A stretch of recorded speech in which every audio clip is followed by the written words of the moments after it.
في حياة الأمم العظيمة مواقف خالدة ورجال عظام، وفي مصر في شهر أكتوبر تجلت هذه المواقف عندما حرر جيشها البطل أرضها المقدسة ورواها بدماء الشهداء. وفي حب مصر تقدم إذاعة جمهورية مصر العربية قصة واحد من هؤلاء الشهداء الأبطال، قصة الشهيد إبراهيم السيد الرفاعي. بحب مصر بنتلاقى ايادي بتضم ايادي، وكل جيل تحتها الشمس مجدك يا بلادي. بحب مصر بنتلاقى ايادي بتضم ايادي، وكل جيل تحتها الشمس مجدك يا بلادي. عمر الحريري في دور ابراهيم الرفاعي بالاشتراك مع الممثل القدير عبد الله غيث والفنانة الكبيرة أمينة رزق. مهدي للمجد بنمشي ولدي بدايتنا وريتنا، لو الزمان ملمن نمشي ومعاك نوصل لغايتنا. يا بلادي يا بلادي يا بلادي. المعالجة الإذاعية والحوار محمد فيصل عبد المنعم.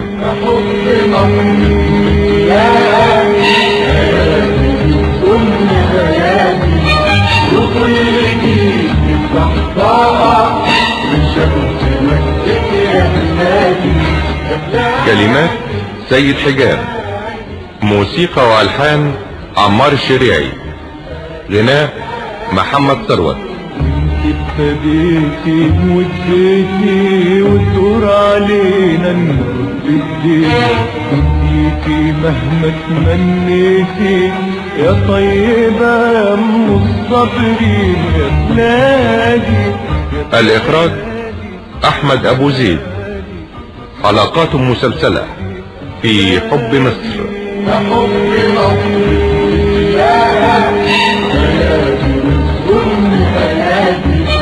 وكل جيل تحتها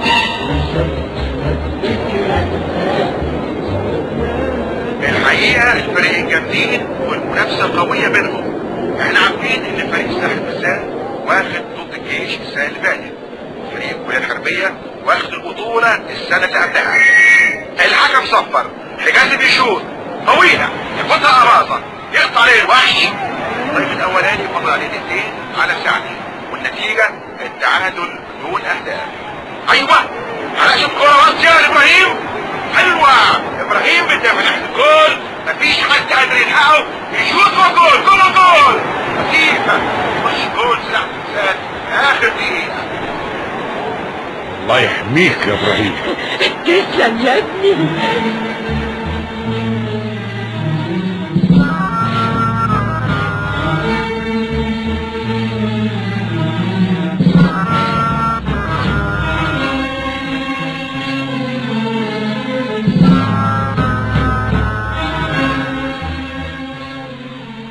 الحقيقة يا ابراهيم انت اثبتت بطولة حقيقية، والكلية الحربية خدت درع الجيش بسبب الجنين اللي انت دخلتهم في سلاح الفستان. انت عملت عمل كبير.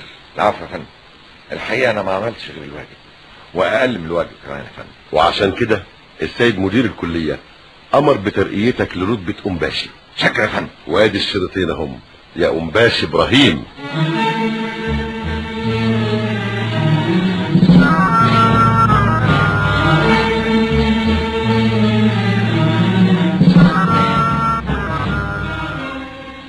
شفت يا سيد البشاعة اللي الانجليز عملوها في كفر احمد عبده؟ تصور بيهاجموا بالدبابات والمدافع والطيارات كأنهم بيهاجموا موقع حربي. شيء محزن فعلا يا شفيق، لكن الشعب برضه مسكتش. العمال اضربوا عن خدمتهم والفدائيين مش سايبينهم. شوف يا سيد اخويا، الاستعمار دايما بيخاف من الحق، والشعب هو الحق.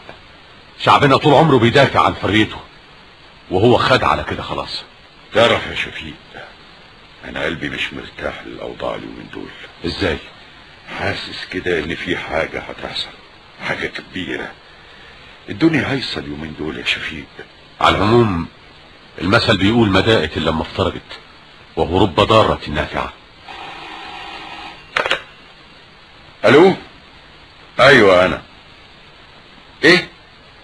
انذار؟ ايوه لكن دي جريمة. والله رجالة، شكرا، مع السلامة. في ايه؟ ده البكباشي خلف في الوزارة، بيقول ان الجيش الانجليزي حاصر المحافظة في الاسماعيلية، والجنرال الانجليزي وجه انذار لقائد بلوكات النظام ان قواته تسلم سلاحها وتطلع بره المدينة خلال ساعتين. لا دول خلاص اتجننوا. الانجليز بدأوا يفقدوا اعصابهم يا شفيق.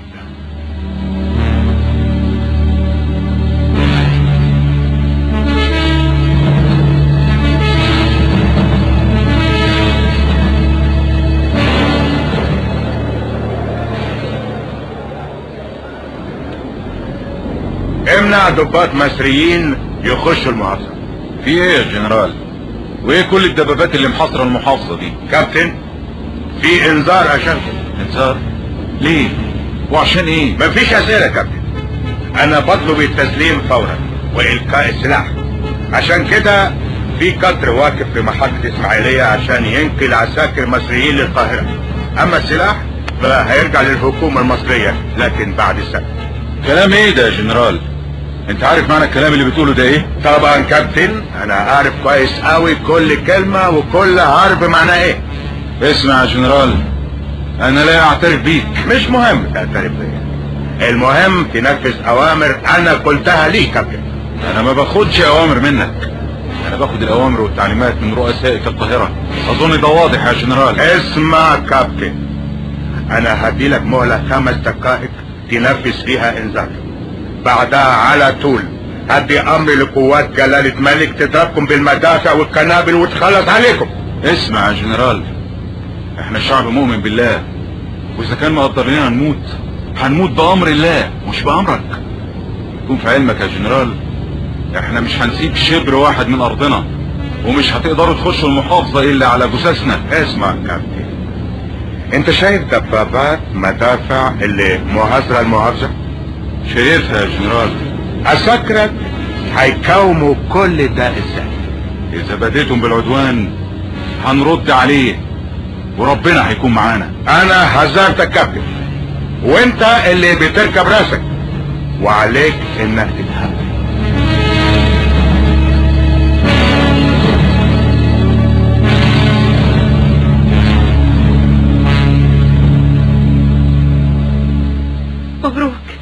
مبروك يا كابتن ابراهيم. الله يبارك فيك، لكن على ايه؟ على الجنين اللي جبتهم في الفرسان. اصل يا سيدي نادية سمعت الماتش في الراديو عشان تعرف ان اصحابي ابطال. يا سيدي لا ابطال ولا حاجة. بقول لك يا ابو خليل، احنا النهارده هنصطاد بط. حقيقة انا ماليش مزاج النهارده للصيد، لكن يا توفيق. لكن ايه بس يا ابو خليل؟ دع الخلق للخالق. ايوه لكن اصل اللي بيحصل ده مش عاجبني ابدا. قصدك في القناة؟ ايوه طبعا اذنكم هروح اعمل لكم الشاي. اتفضلي. بقول لك يا ابو خليل، ما تفوق كده، ده النهارده اجازة، خلينا يلا نروح نصطاد واحنا مبسوطين. الحقيقة انا مش عاوز اضايقك يا توفيق، اصل انا بقى متضايق، انا احساس داخلي جوايا متضايق، مش عارف اقول لك. قوم بينا. يلا بينا. رايحين فين؟ مش هتشربوا الشاي؟ لا يا ست، المرة الجاية.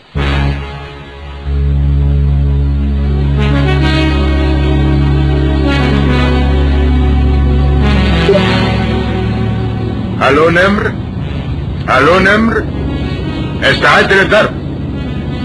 كولونيل اكسهام جاهز؟ اول. الوفا جاهز يضرب، حاول. الو نمر، ألم، بعد 5 دقائق اضرب. انتهى.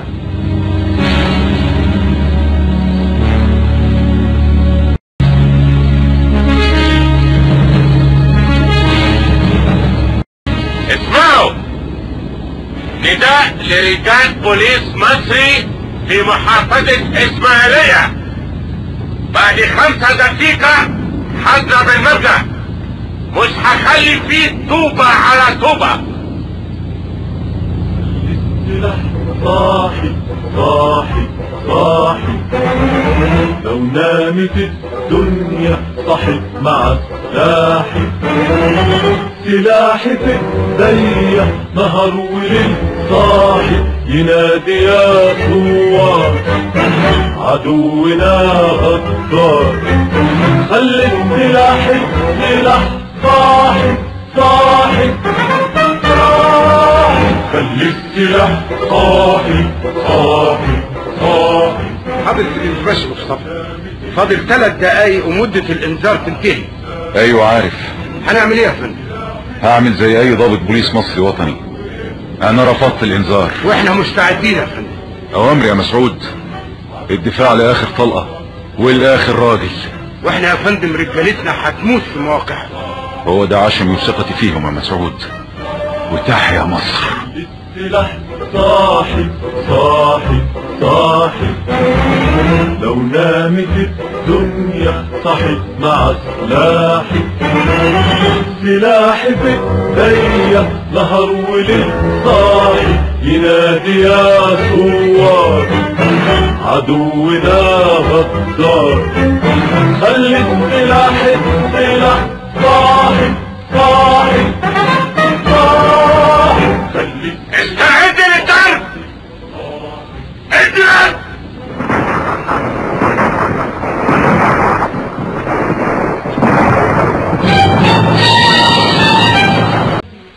شيء فظيع، شيء فظيع اللي حصل ده يا حسين افندي. ايوه يا سعادة بيه، مصر النهارده كلها لابسه الحداد. يوم 25 يناير ده يا حسين افندي هيتحفر بحروف من نار في ذاكرة مصر. 100 شهيد جداد دخلوا الجنة، وقفوا بشجاعة قدام الدبابات والطيارات ببنادقهم اللي انفلت. دي أول مرة أشوف دموعك فيها يا حسين أفندي. الحقيقة سيد بيه، يمكن دي دموع الفرح. دموع الفرح؟ ازاي يا حسين أفندي؟ مش فاهم. ولادي الاتنين يا سيد بيه. مالهم؟ واحد استشهد في الإسماعيلية. طب والتاني فقد دراعه.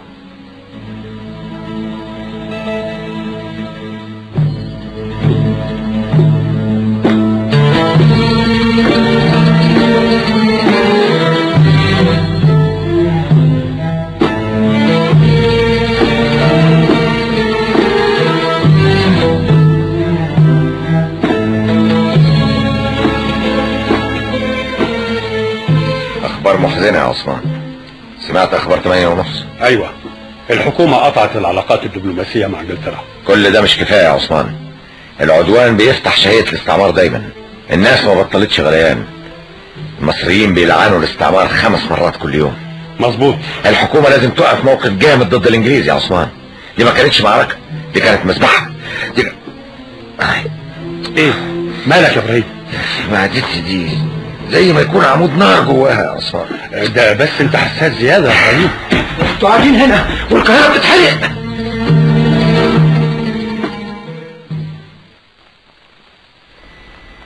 الخير.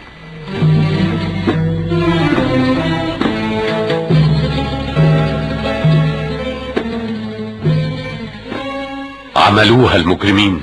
ايوه، دي افعال الاستعمار. البلد دي مش هينصلح حالها الا لما تتحرر من الاستعمار.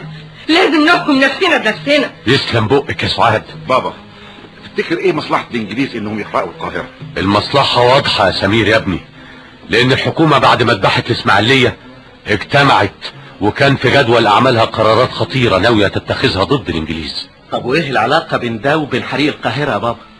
النهاردة او زي ما انتم شايفين، بدل ما الحكومة تتخذ القرارات اللي اتكلمت عليها، انقلب الحال وبقى كل الاهتمام في فرض الاحكام العرفية والسيطرة على الحالة في البلد. تخطيط خبيث حولوا بيه اتجاه البلد من التيار الوطني لكلام لا يودي ولا يجيب. فعلا يا عمي، واللي يأكد كده ان الحكومة اقيلت النهاردة وتشكلت حكومة جديدة. تعرف يا ولاد، انا قلقانة قوي على ابراهيم اخوكم ده. يا ضنايا ما بيستحملش الهوا الطاير على بلده. يا ترى انت عامل ايه دلوقتي يا ابني يا ابراهيم؟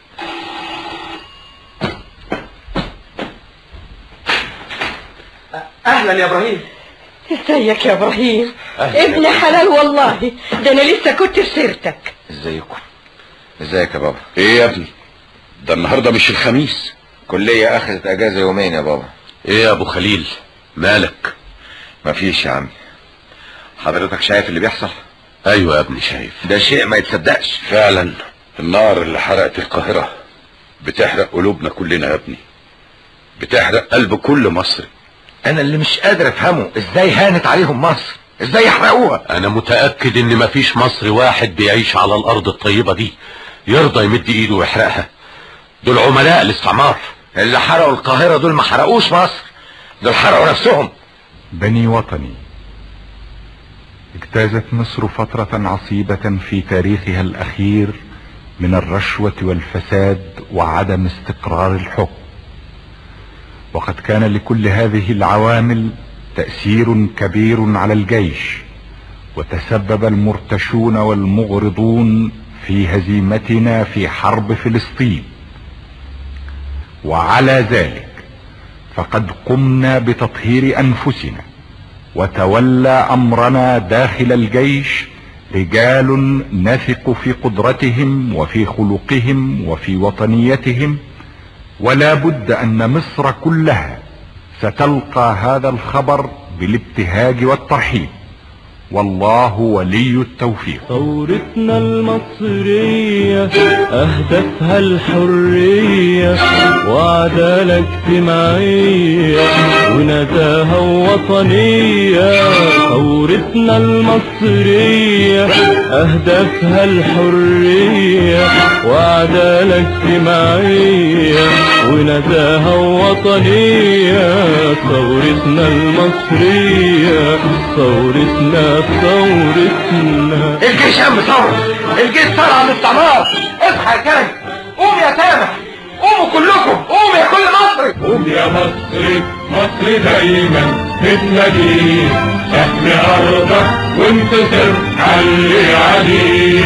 قوم يا مصري، مصر دايما بتناديك، احمي ارضك وانتصر علي عليك. اهلا يا اولاد. اهلا يا جدي. شربتوا الخلالة كلها. ايه واحنا ما نشوفكوش الا لما تاخدوا الاجازة ولا ايه؟ والله لكم وحشة يا اولاد. ده انت اللي وحشتنا يا جدي، بس انا المرة دي بقى ما عنديش اجازة غير يومين ثلاثة. يومين ثلاثة؟ ايه هو الكلام ده؟ ايه؟ ايوه صحيح، ده انا نسيت ابارك لك يا ابراهيم، بقيت ظابط قد الدنيا. الف مبروك يا ابني، الف مبروك. الله يبارك فيك يا جدي. ده انا جيت مخصوص قبل ما استلم شغلي عشان اسلم عليك، وجبت معايا سمير اخويا. اهلا وسهلا، اهلا وسهلا. اهلا بيك يا جدي. بس اوعوا تروحوا السياحات احسن تتوهوا زي المرة اللي فاتت. فاكرين يا اولاد؟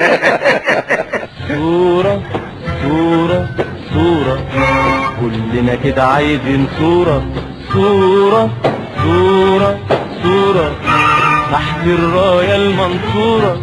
صورة صورة صورة، كلنا كده عايزين صورة صورة صورة صورة تحت الراية المنصورة.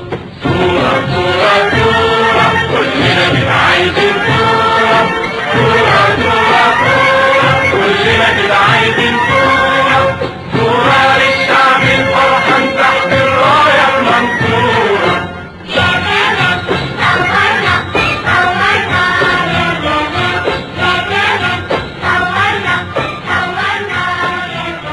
تعرف يا ابراهيم، انا كان نفسي فعلا اخش الحربيه واطلع ظابط. ليه بقى؟ مش كفايه انا يا استاذ سمير ولا ايه؟ لا يا ابراهيم مش كفايه، لاننا كعيله مش زي كل الناس. ازاي بقى؟ دي عاوزه تفسير يا سمير. اقول لك يا سيدي. شوف بقى، احنا عيله كلها بتحب النظام.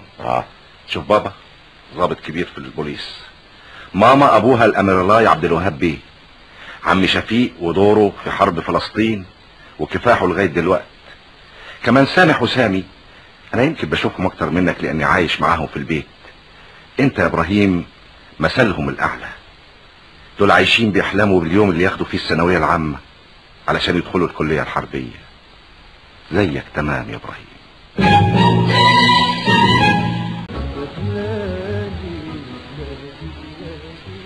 البريطانية في القنال بكل الطرق. طب ما الحكومة بتتفاوض مع الانجليز عشان الجلاء. مفهوم، بس اثناء ما الحكومة بتتفاوض بالطرق الدبلوماسية لازم الانجليز يحسوا ان قعدهم في القاعدة هنا في مصر غير مرغوب فيه.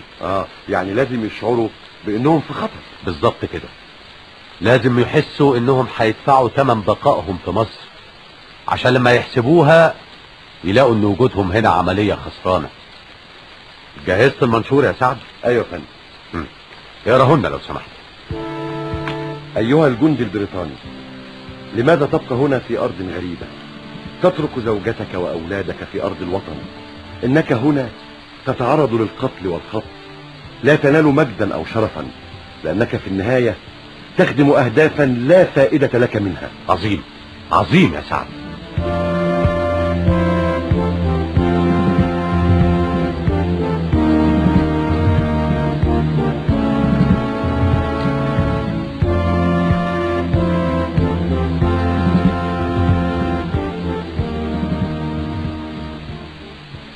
وانت يا ابني عامل ايه في اسكندرية؟ الحمد لله يا ماما. ما انت عارفة بقى الخدمة في المشاة، او طول النهار طوابير وضرب نار، وفي الشتاء المناورات في العمرية. العساكر بيقولوا عليها الجبل. اديك يا سيدي اتخرجت اهو وبقيت ظابط، قدامك المستقبل كله، حياتك كلها دلوقتي ملكك. مفيش حد يا ماما حياته ملكه ابدا، دي الناس بيتهيأ لها كده. انا قصدي انك دلوقتي يعني تقدر تخدم بلدك زي ما انت عاوز. طب اعمل ايه بس يا ماما؟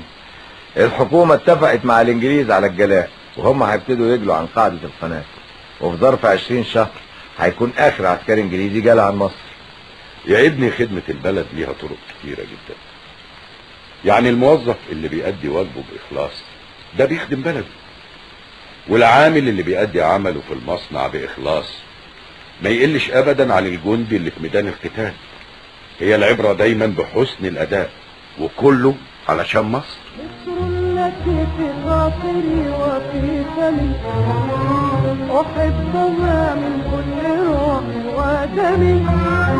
مصر التي في خاطري وفي فمي احبها.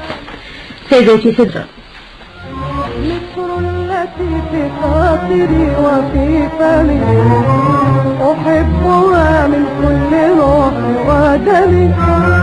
يا ليت كل مؤمن بعزها يحبها. حبي نجاة بل الحمى والوطن، من منكم يحبها مثلي انا، مثلي انا. نحبها من روحنا ونبتديها بالعزيز الأكرم من عمرنا وجهدنا، من عمرنا وجهدنا. افتحي افتحي يا سهير اوام. اوعي. فين ماما؟ فين ماما؟ ايه في ايه يا ولاد؟ بركنا يا ماما بركنا. عاجلين كده ليه؟ ايه ده؟ على ايه يا ولاد؟ مش تقولوا تفرحوني معاكم؟ شوفي بقى يا ماما، دلوقتي بقى يا ستي بقى عندك 3 ضباط مش واحد. يبقى قابلته في الكلية الحربية. ألف مبروك. الله يبارك فيك يا ماما، الله يبارك فيك. الحقيقة يا ماما الفضل لله وليكي.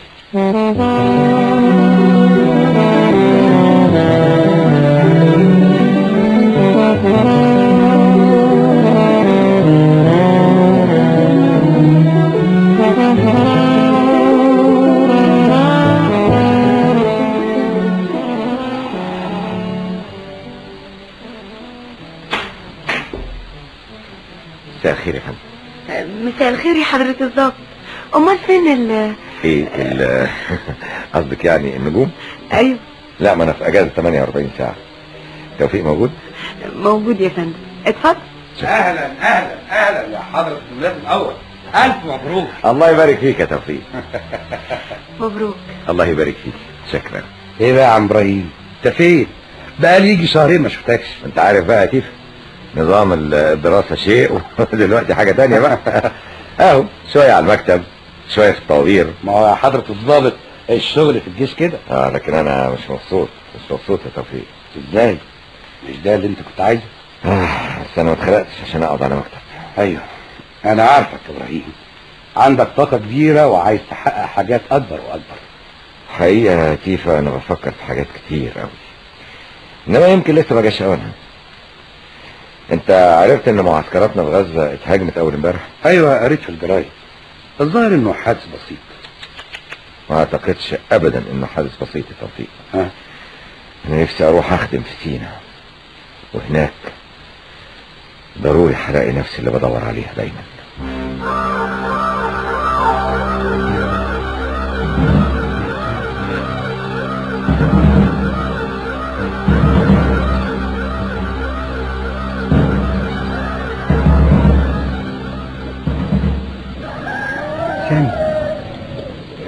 سامي اصحى. انا صاحي سامي. في حاجة؟ اسمع كده كويس. اسمع ايه يا سامح؟ في صوت فوق السطح، سمعته؟ ايوه سمعت. تفتكر في ايه يعني؟ مش عارف، لازم حرامي. طب يلا نقوم نشوف. تحب نصحي سمير؟ لا مش عايزين نعمل هيصة، خليهم نايمين. يلا بينا. يلا بينا.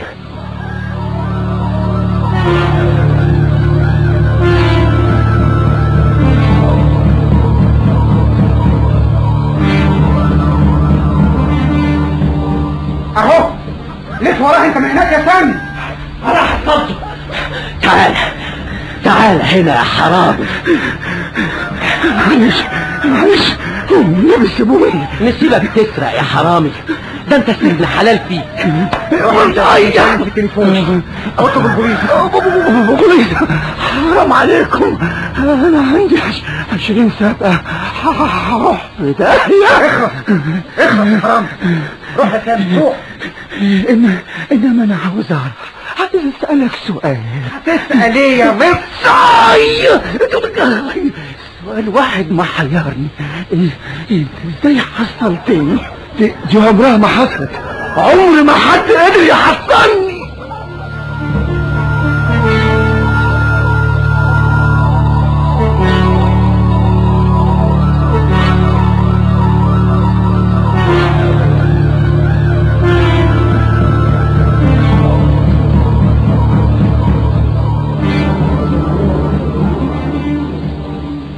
اسمع الكلية، احنا دلوقتي هنعمل تصفية العاب القوى. هنبتدي ب 400 متر حواجز. الستة اللي طلعوا للدور النهائي يقفوا على الخط لو سمحتوا. يلا انا هنده الاسامي. طالب محمد عبد الحليم. طالب سيد عبد الغفار. طالب سامي سيد الرفاعي. طالب سامي، انت اخو ابراهيم الرفاعي؟ ايوه يا فندم. غريبة. في حاجة يا فندم؟ لا، اصل الشبه كبير بينك وبينه في حاجات كتير. طالب علي عيد. طالب رمضان عبد الله. طالب مصطفى الكلاب. دلوقتي هصفر، هنبتدي.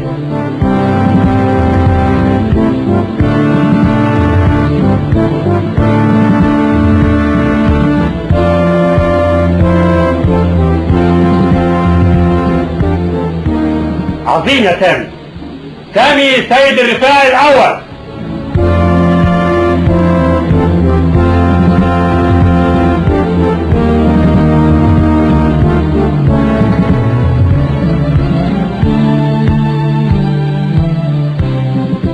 وانا يعني يا سيدي كنت عايز اسأل سعادتك سؤال كده. اتفضل يا حسين افندي، اسأل زي ما انت عاوز. احنا عشرة طويلة ومتهيألي ما بقاش في بينا حساسيات. لا، ده اصله سؤال شخصي يعني يخص سعادتك بس. اتفضل اسأل يا حسين افندي. كنت عايز اقول ان ولاد سعادتك ربنا يخليهم التلاتة يعني في الجيش. ايوه يا حسين افندي، وبعدين؟ خلاص يا سعادة البيه، ما هو ده السؤال. مش فاهم حاجة.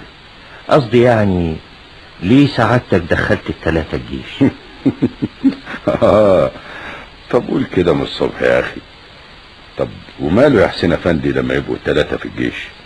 ما هو برضه الجيش المصري بتاع مصر بتاعنا. مفهوم يا سعادة البيه، لكن اصل سعادتك لازم تقدر انا بقول ايه. سعادتك عارف ان ولادي. عارف يا حسين افندي، البركة فيك انت، وانت راجل مؤمن بالله طول عمرك. ما هو عشان كده سألت سعادتك السؤال ده. دول زي ولادي بالظبط، ومعزتهم عندي كبيرة قوي. لك حق يا حسين افندي تسأل السؤال ده، وانا كمان لازم اجاوبك عليه. انا راجل مؤمن بالله زيك تمام، والاعمار بيد الله. وبعدين مصر محتاجة دايما لاولادها، لكل اولادها، علشان يصونوها ويحرسوها ويدافعوا عنها، وهو ده اللي انا حاولت اعمله علشان خاطرها. لا يا سيد، انت في حاجة بتفكر فيها، هو انا مش عارفاك؟ ابدا يا سعاد، مفيش حاجة. عمرك يا سيد ما خبيت عليا حاجة طول حياتنا اللي احنا عشناها سوا، وكنت فيها دايما مثال الزوجة الصالحة والام العظيمة يا سعاد. ما تحاولش تغير الموضوع، قولي الاول ايه اللي شافك، يمكن اقدر اخفف عنك. النهاردة الصبح وانا في المكتب، حسين افندي عارفاه طبعا. ايوه عارفاه، ماله؟ جه وسألني سؤال ما فكرتش فيه كتير قبل كده. وسؤال ايه ده بقى اللي سأله لك حسين افندي؟ قال لي انت ليه مطلع 3 من ولادك ضباط؟ وبعدين؟ انا اتفاجئت لما حسين افندي سألني السؤال ده. ليه؟ لان في حاجات في الدنيا دي الانسان بيعملها من غير ما يشعر بيها. سيدتي، لان في حاجات في الدنيا دي الانسان بيعملها من غير ما يشعر بيها. يعني مثلا احنا بنتنفس صحيح، لكن مش شايفين الهواء اللي بنتنفسه. ايوه يا ابو ابراهيم، ده صحيح. وهو انت رديت دلوقتي على السؤال اللي سأله لك حسين افندي. احنا حب مصر بيسري في عروقنا زي الدم بالظبط، ودي حاجة بنشعر بيها لكن ما بنشوفهاش.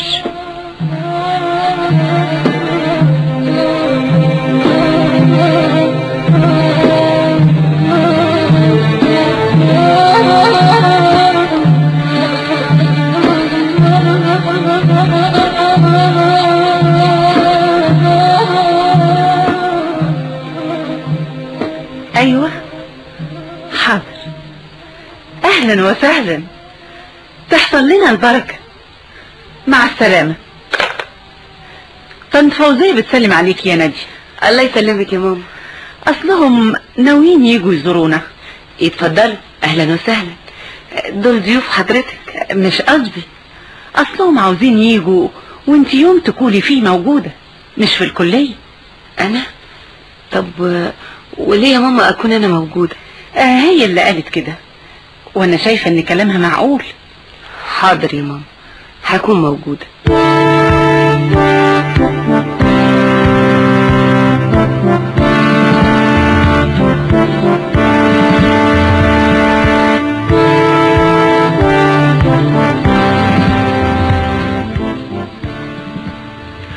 ما عندكش فكرة يا عثمان انا قد ايه سعيد بالخبر ده. هي دي الحاجة اللي كنت دايما بفكر فيها. الجيوش المتقدمة دايما بتنشئ فرق للصاعقة. مش فاهم برضه يا ابراهيم، صاعقة ايه؟ شوف يا عثمان، الصاعقة في الجيش بتمثل الطليعة، قوات منتخبة من احسن عناصر المشاة، لياقة بدنية عالية، شجاعة، اعصاب حديد. طب وبعدين يعملوا ايه؟ طب ما قوات المشاة موجودة اهي، امال احنا رحنا فين؟ يا سيدي واجب الصاعقة لا يتعارض ابدا مع واجب قوات المشاة. دي لها واجب ودي لها واجب تاني. برضه مش مقتنع. شوف يا عثمان، لازم الجيش يبقى فيه وحدات صغيرة تكون متدربة تدريب خاص، مش ممكن كل الجيش يتدرب عليه، فاهم؟ طب زي ايه؟ زي ما فاهم، الصاعقة بتكلف بأعمال غير عادية لأن أفرادها غير عاديين. عاوزين أسير مثلا، مين يجيبه؟ الصاعقة. عاوزين كمين يلبت داخل أراضي العدو، مين يعمله؟ الصاعقة. أظن بكده قدرت أوضح لك يا عثمان. انت مش قدرت توضح لي وبس، لا هات لي طلبة نضيف، انا رايح معاك، انا رجل الصاعقة.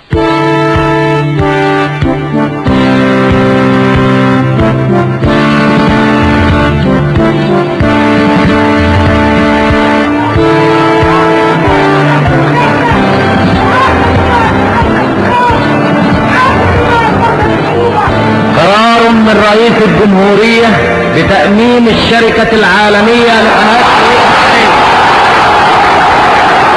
كانت الصرخة القوية للميدان في اسكندرية، كانت الصرخة القوية للميدان في اسكندرية، صرخة أطلقها جمال، صرخة أطلقها جمال، واحنا أممنا القناة، احنا أممنا القناة، احنا أممنا القناة. ابراهيم، سمعت الخطاب؟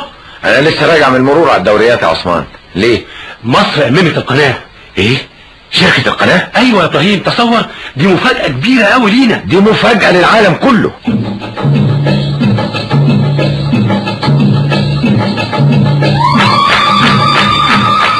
انما ايه ده بقى يا ابراهيم؟ شهرين يا راجل ما شافكش. عاش من شافك يا سيدي. من يوم ما اتأممت القناة يا توفيق وانت شايف اهو الدنيا مقلوبة. ايوه بس لازم يعني اشوفك. هتشوفني بس ازاي يا توفيق؟ ده احنا في طوارئ ليل ونهار، ده انا حتى ما بشوفش اهلي. والله يا اهلك دول يا ابراهيم لهم ربنا. يا سيدي كلنا لنا ربنا، لكن ليه بقى بتقول كده؟ انت طوارئ ومحدش بيشوفك. سامح على القناة، سمير اتطوع في الحرس الوطني، وسامي في كتيبة حراسة الكباري. الله يكون في عون عم سيد وطنط سعاد.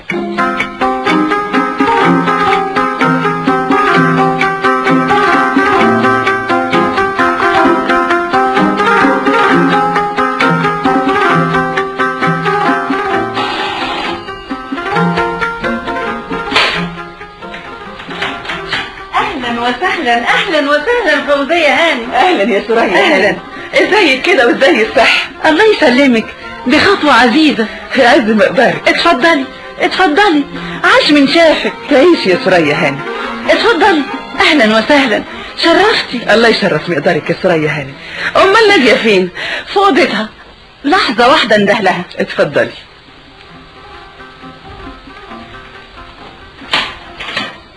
انت هنا وقافله على نفسك وفوزيه هانم بره بتسال عليكي. يا ماما وانا مالي ومالها؟ هي جايه علشاني. يا بنتي الست بتسال عليكي وعاوزه تشوفك، بقالها كتير ما شافتكيش من ايام ما كنت صغيره. طب وايه بقى اللي فكرها بيا دلوقتي؟ قومي بس قومي، ما يصحش كده. طب اتفضلي انت يا ماما وانا هلبس وهحصلك.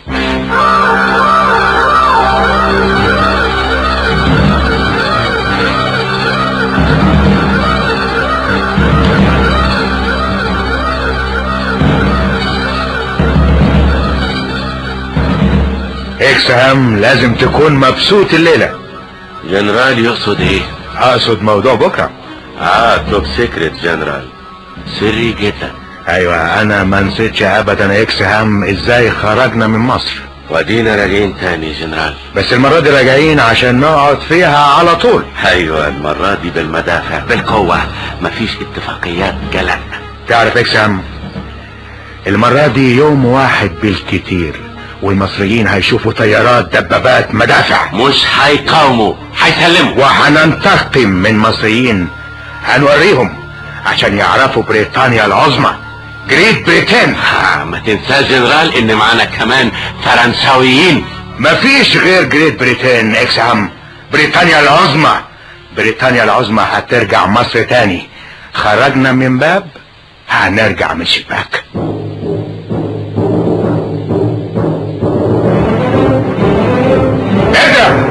انسى كل حاجة، لازم نهدي المصريين.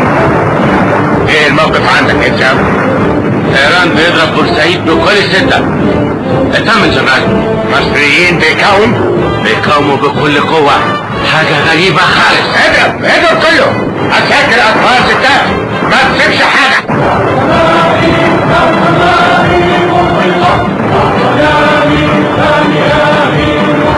مصر العظيمة عمرها ما بتنسى ابنائها العظام اللي عمرهم ما بيخلوا في يوم يدمعوا عليها. مصر دايما بتضم ولادها اللي فادوا حياتها بدمائهم، بتضمهم في حنان وحب، بتحطهم في حنايا ضلوعها، لان الام العظيمة عمرها ما بتنسى ولادها المخلصين.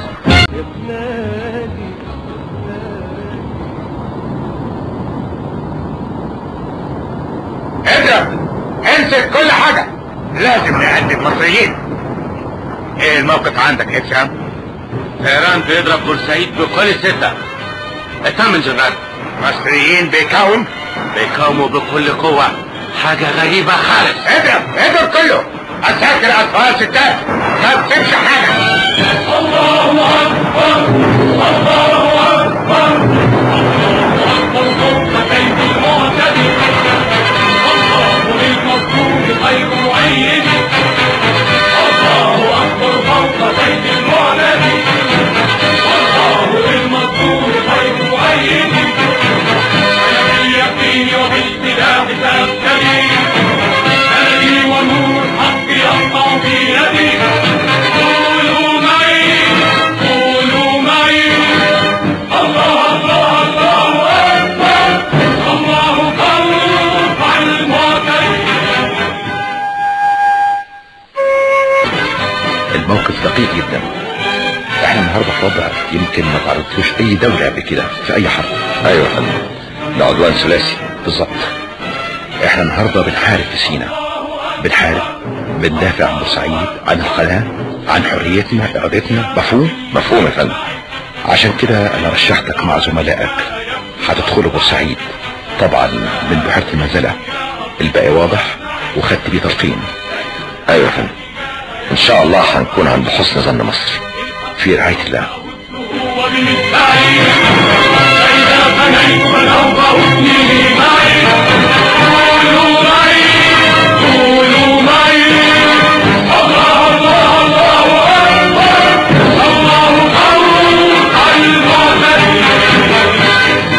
خلاص يا ابراهيم، نويت تنزل؟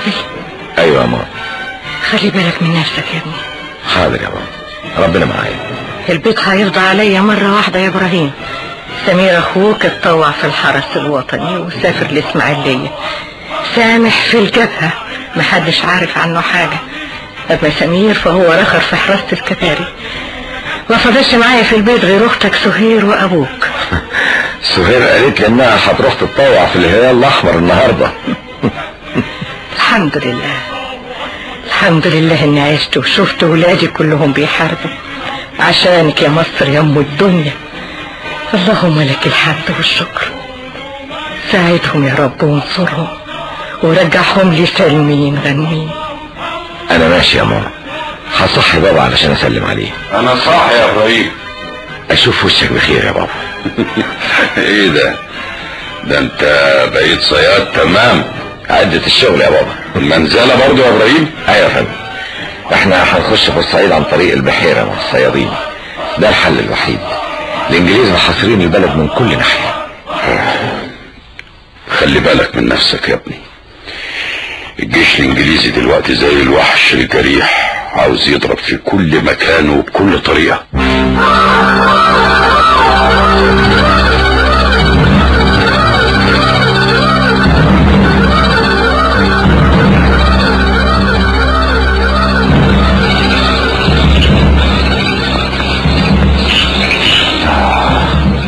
يا سلام على الهدوء، ليلة شعرية بصحيح. شعرية مين يا سي مصطفى؟ صبرك يا اخويا لما الانجليز يركبوا راسهم كده ويقرروا يدخلوا الاسماعيلية، ساعتها هتعرف انها كانت ليلة شعرية ولا لا. تفتكر يعملوها سمرة؟ سبحان الله يا اخي، امال الحكومة قفلت الجامعة ووزعت السلاح على الشعب وبعتتنا هنا في الحرش كل ده ليه؟ يا سمرة انا عارف كل ده، انما اللي عايز اقوله، تفتكر الانجليز بعد ما احتلوا بورسعيد هيفكروا يطلعوا على الاسماعيلية وبقية مدن القناة؟ ده الوضع الطبيعي اللي لازم يفكروا فيه يا مصطفى، لان استمرارهم قاعدين داخل بورسعيد مش هيحقق لهم هدفهم من الحملة كلها. خد عندك يا سي مصطفى، ادي الشعرية ابتدت اهي. استنى يا سمير. طيب خدوا دي، يلا دي العملية هتسخن اهي.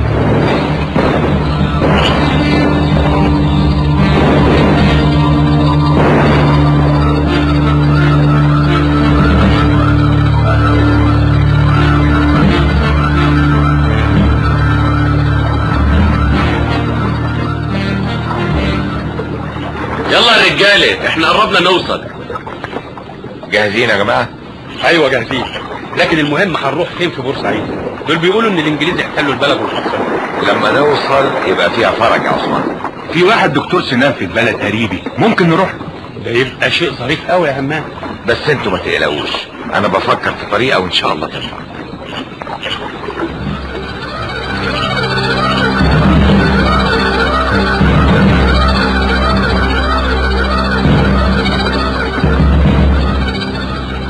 يلا بقى يا رجالي، وصلنا الجميل.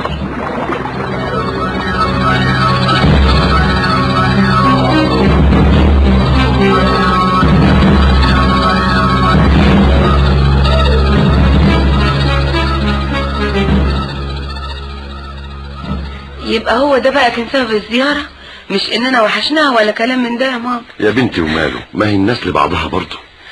ايوه يا بابا، بس انا ما بفكرش في الجواز دلوقتي. لسه بدري على موضوع زي ده. يا نادية يا بنتي، ما فيش حاجة اسمها بدري. انا شايفة اننا ما نرفضش الفكرة، يعني نفكر فيها بالهدوء وبالعقل. ما هو يا ماما اصل انا... انت ايه بس يا نادية يا حبيبتي؟ البنت لما تكبر شوية مفروض تفكر في الجواز، ده شيء طبيعي. ما هو ده هيحصل يا ماما، بس انا سايبه الموضوع يجي طبيعي، يجي في وقته يعني. طب ما هو جه لغاية عندنا يا حبيبتي. فوزية هانم كلمتني عليكي عشان حمد ابنها. لا يا ماما لا. الله الله الله الله الله، لازمته ايه بقى العياط؟ احنا يا جماعة بنتكلم بالهداوة. طيب اقدر اعرف انت دلوقتي بتعيطي ليه؟ مش عارف انا بعيط وخلاص.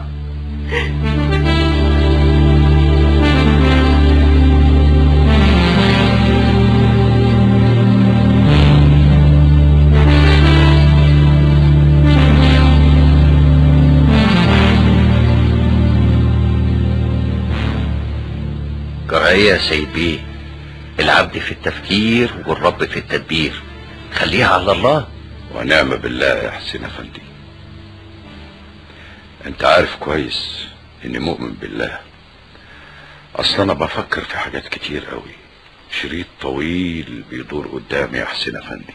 انا عارف اللي شاغل تفكير سعادتك، الاولاد. فعلا الاولاد كلهم في الجبهة على خط النار، اللي في الاسماعيلية واللي في بورسعيد واللي في سينا، حتى البنت الوحيدة اتطوعت في الهلال الاحمر. ربنا يجيبهم لنا سالمين غانمين منتصرين، قادر على كل شيء يا رب. امين يا رب. ربنا يسمع منك يا حسين افندي.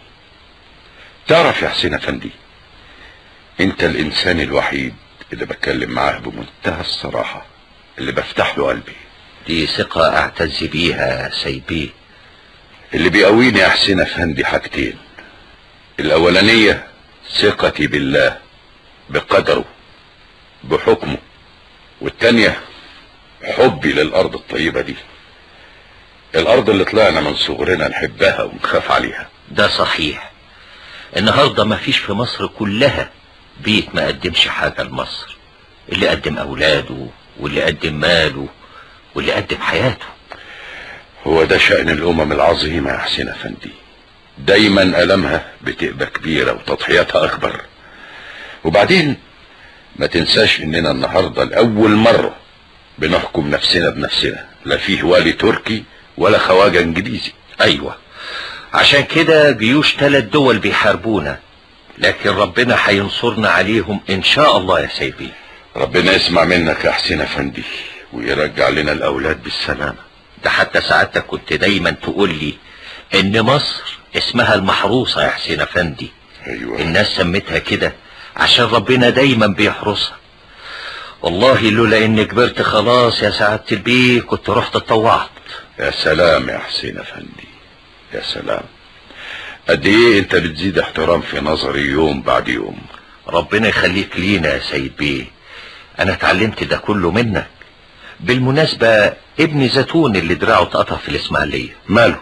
اتطوع في المقاومة الشعبية، بيحارب الغزاة بايده اللي فاضلة.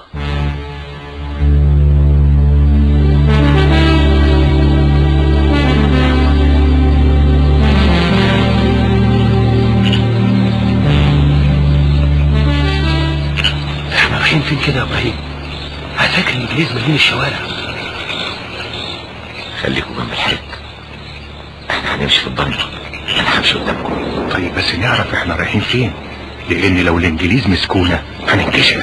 ساعتها البطاقات اللي معانا دي اللي فيها اننا صيادين مش هتنفعنا. ايوه يا عثمان، لان السلاح اللي احنا مخبيينه جوه هدومنا ده هيكشفنا. يا جماعه بلاش كلام كتير، مدوا علشان نوصل بسرعه. عندك انت هو.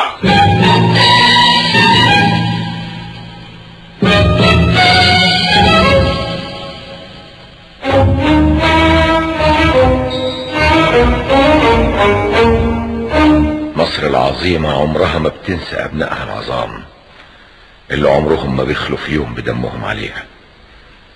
مصر دايما بتضم ولادها اللي فادوا حياتها بدمائهم، بتضمهم في حنان وحب، بتحطهم في حنايا ضلوعها، لأن الأم العظيمة عمرها ما بتنسى ولادها المخلصين.